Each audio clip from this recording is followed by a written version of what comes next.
Hello again. When the plan to send illegal immigrants to Britain, those who had crossed the Channel in small boats, off to East Africa to have their application for asylum processed there, was first announced, we were assured that these deportations would start within a matter of weeks. This was on April the 14th. That same day it was suggested by the government that the news of this idea would act to discourage immigrants from paying people smugglers to get them across the English Channel. It will hardly surprise anybody to learn that this was a catastrophic miscalculation and that it has in fact had the effect of increasing the flow of people across the Channel in this way. On Sunday, 17 days after the new Rwanda Plan was made public, no fewer than 580 illegal immigrants crossed the Channel.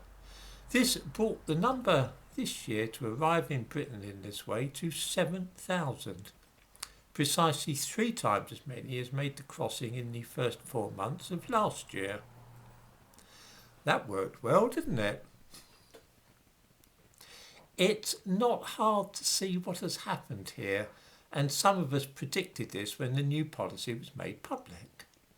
Home Secretary Priti Patel was in effect behaving like a market trader, shouting that there were only a few left of some item and that when they're gone, they're gone.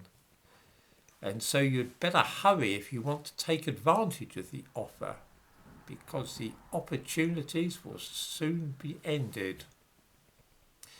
She was in effect telling everybody camped out in Calais that they had better get their skates on, or they would, both metaphorically and literally, miss the boat. It was almost as though she was drumming up custom for the people smugglers rather than acting to deter them and their activities. Now, one can say many unpleasant things about Priti Patel. Indeed, I've said a few myself. But the one thing one cannot accuse her of is stupidity. She must surely have known that talking this way about flights to Rwanda starting in a matter of weeks would have the effect of stimulating the people trafficking in a mad rush to beat the deadline. She must also have known that there would be so many legal challenges on the grounds of human rights and so on that there was not the remotest chance of flying anybody to Africa for at least 6 months, and probably not even this year, and very possibly never.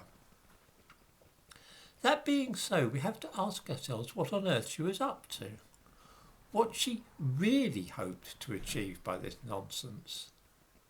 Is this the law of unintended consequences in action, or did Patel know all along, like the rest of us, what would happen when she made this announcement about something which wasn't going to occur for months, if at all? One cannot help but remember her previous efforts in this field. For example, the claim that boats would be pushed back into international waters, a policy which was never enacted and has now been officially dropped.